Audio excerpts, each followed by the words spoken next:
Dozens of unknown radar hits sprint toward the USS Carl Vinson at dawn. No missiles. Just silence, and data. You're watching deterrence in its most dangerous form, the moment when a drone's altitude and a radio burst can tip a fleet toward war. Stay with me. We'll map how China's probes target the Navy's new EDCA footholds in the Philippines, fuel bladders, radar domes, and the digital nervous system that ties Guam, Hawaii, and the Pentagon together. The paradox? More presence means more targets.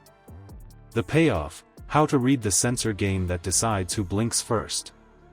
Before we move on, I'd like to ask you a small favor. If you appreciate this content, please take a second to like this video and subscribe to the channel. Over 98% of you watch the videos without subscribing. It costs you nothing, but it makes a huge difference to us. So, did you click the subscribe button? Great! Thank you so much. Now, back to the video. The new US footprint in the Philippines looks like strength, until you trace the cables and fuel lines that broadcast where to hit first. Philippine Coast Guard says 2 U.S. Navy warships were deployed off Scarborough Shoal following the collision of Chinese ships in the area.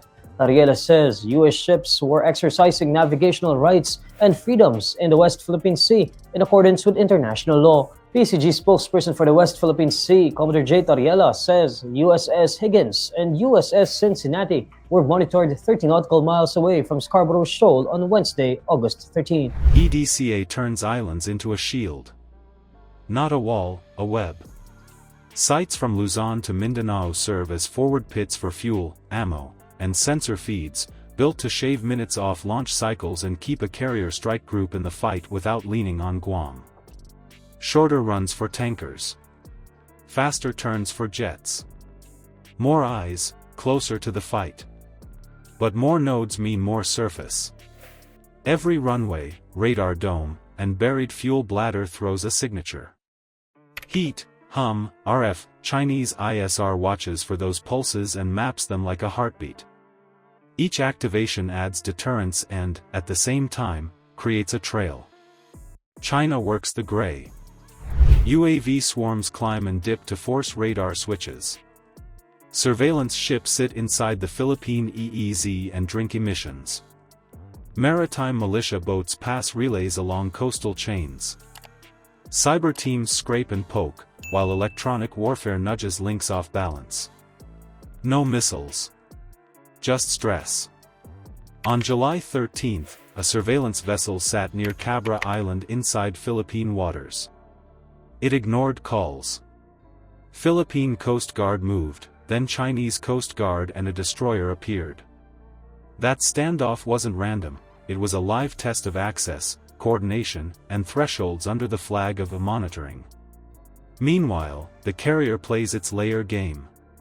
F divided by a -18s hold the line. In recent years, Beijing has begun dramatically expanding the two bases to accommodate a growing fleet of vessels and to provide a home for China's new sea-borne nuclear deterrent. On this hill above a luxury hotel is a surface-to-air missile site guarding two of China's most important naval facilities, Yulin and Longpo. It also offers geographical projection for the People's Liberation Army into the South China Sea region, submarines which can follow down this channel into the really deep parts of the South China Sea, which allow for difficulty in detection. EA-18GS listen and jam. MQ-25 stretch the legs of the air wing. All of it feeds a digital nervous system back to Guam, Hawaii, and the Pentagon. That spine moves orders and targeting, and it can be jammed, spoofed, or flooded. Drones shape the human loop. Change altitude, tweak speed, split formation, and you force a radar to flip modes. Operators respond. Doctrine leaks out in the pattern of those choices. So what makes the shield a trap under pressure below missile thresholds? The weak links are the ones that breathe, comms and fuel. The brilliance is time saved and endurance gained. The risk is lifelines you can't fully hide once they light up.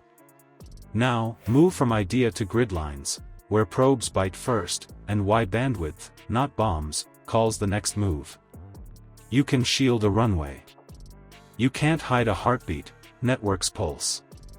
That's where China listens first. Start with the gateways. Signal hubs that stitch EDCA sites to theater networks. SATCOM dishes that beam reach back. Over-the-horizon radars that stare past the curve. And the buried fuel that feeds dispersal strips when jets hop base to base. These are not glamorous targets. They are the ones that keep tempo. Now stack the probes. A drone climbs, drops, and rolls its axis to coax a radar into a new mode. A gray hull inside Philippine waters logs the change. Cyber teams echo the traffic shape to learn who talks to whom, when, and why. Near choke points, GPS drift nudges tracks a few hundred yards off true, just enough to force a cross-check and slow the hand. Flood the pipe and you weaponize choice. Decoys fill the scope. Ambiguous returns crowd the stack. Operators must pick what to ignore and what to chase, and that split-second triage is the real target, because overload steals time and time drives survival. Why the vessels on July 13 near Cabra Island? To validate collection lines inside those waters, to watch U.S. Philippine air and sea coordination in real time, and to see which EDCA nodes light when prodded. That gains a map of habits. Then the fuel chain. Flexible bladders sweat in the heat. Above-ground pipes print clean shapes from the air. Resupply hits on a rhythm. Hit that, and sorties shrink. Hardened tanks help, but microdepots spread the risk and blur the pattern. Drones probe carriers the same way. Altitude ladders, cross-axis passes. The EA-18G answers. The CAP shifts a mile here, a mile there. Coverage seems show for anyone patient enough to watch. So what breaks the trap without firing? You buy time. You split the flow. Multipath comms. Low probability of intercept links. Hardened microfuel caches. Irregular activation so no one can read a daily pulse. Presence still counts, but the side that masters noise in the first 72 hours writes the pace for what follows. Deterrence isn't a flag on a map. It's timing, silence, and denying your rival a pattern to read. You win when your network breathes without leaving a trail. You lose when your rhythm gets scored and replayed. So here's your call. If you command this shield, do you harden fewer nodes or multiply cheaper decoys to flood their sensors? Comment your choice below and subscribe for more tactical breakdowns. If you want the mindset that wins, subscribe now. The next crisis may start with a drone's shadow and a warped radar screen. Control the noise, control the day.